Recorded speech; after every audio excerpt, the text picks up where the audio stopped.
Hal yang tidak sesuai syariat tapi sudah biasa dan kita nggak bisa menghindari, seperti bank. Jadi gini, saya kasih tahu lagi. Nah, kalau ini udah jelas. Kalau ini udah jelas, hukum riba apa? Haram. Kalau ada ustadz yang ngomong riba boleh, berarti ini pendapat yang sangat aneh dan bertentangan dengan ulama-ulama yang lain. Jelas sampai di sini? Kenapa? Ini seluruh ulama dari zaman dulu sampai sekarang udah sepakat riba itu dilarang. Yang perbedaan ulama adalah mana yang masuk riba dan mana yang tidak masuk riba. Jelas ya? Tapi kalau ribanya pasti haram. Cuman ada beda mana yang masuk riba dan mana yang tidak masuk riba. Contoh, nih mohon maaf ya buat ibu agak pusing dikit ya. Contoh, mohon maaf ya, mohon maaf banget. Pernah telat bayar listrik, kena denda, itu riba. Loh, gimana jadi kita bayar? Nanti saya jelasin, tenang aja. Contoh lagi, ada orang pinjam ya, ada orang pinjam sesuatu sama ibu, pinjam dulu 100 misalnya ya. Dia balikin misalnya, ibu kasih 100 tapi balikinnya 110 ya, itu riba. Jelas sampai di sini ya. Itu contoh-contoh riba yang mudah. Nanti yang lebih mumet kapan-kapan lah, karena saya nggak mau mempersulit Bapak Ibu sekalian. Nah, pertanyaannya, kalau kita nggak bisa menghindari seperti apa, maka itu statusnya sama seperti dizolimi orang. Dizolimi orang. Tidak ada hukum buat orang yang dizolimi. Artinya itu bukan kehendak dia. Sekarang kita lihat ya, contoh misalnya kayak tadi, kita punya listrik, kita telat bayar, kena denda, itu apa? Riba. Tapi kalau kita nggak mau bayar dendanya, apa yang terjadi? Listrik Anda diputus. Lah ini gimana? Kita nggak bisa apa-apa dong. Maka bayarlah dendanya, karena Anda itu sedang terzolimi. Jelas sampai di sini? Jelas ya? Jadi jangan sampai Anda bilang saya suruh nggak bayar denda ya. Saya cuma jelasin harusnya dendanya nggak boleh. Itulah pentingnya negara menerapkan syariat supaya nggak nyusahin rakyatnya sendiri, gitu kan ya. Nah, maka itu adalah kezoliman. Contoh lagi, bank. Ustadz punya bank nggak? Punya saya. Saya nabung di bank. Kenapa?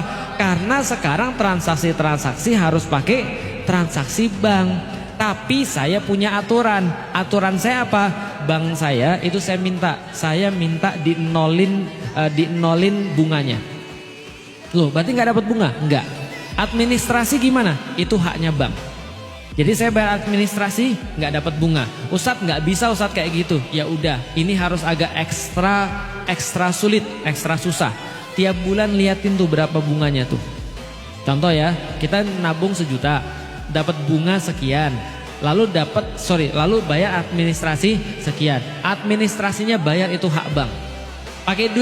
Pakai duit bunga boleh nggak? Nggak boleh. Itu kan duit bunga. Itu kan duit riba, jelas ya. Nah, ribanya pisahin. Nah, terus ribanya dipisahin kemana Ustadz? Ada beberapa pendapat ulama. Ada yang bilang dibuang karena itu bukan hak kita, karena nggak boleh dimanfaatkan. Ada yang bilang dibakar, tapi jangan dibakar juga. Karena kalau dibakar nanti problem yang lain. Syukurlah ada ulama yang sekarang menyampaikan uang-uang riba yang ibu punya di tabungan-tabungan ibu itu bisa untuk dikeluarkan, tapi tidak mengharap manfaat. Tidak mengharap pahala.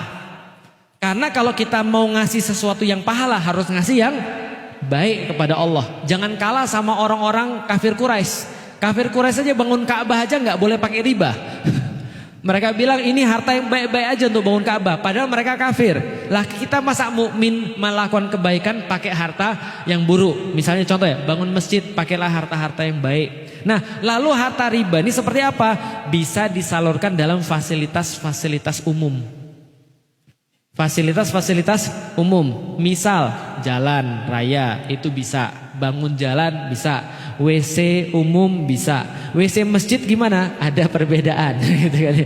Ada perbedaan, WC masjid boleh atau tidak, karena letaknya di dalam masjid, itu kan ya. Atau segala sesuatu yang lain, ngaspal jalan, pompa air umum yang kita nggak harap pahala di situ. Bisa difahami sampai di sini?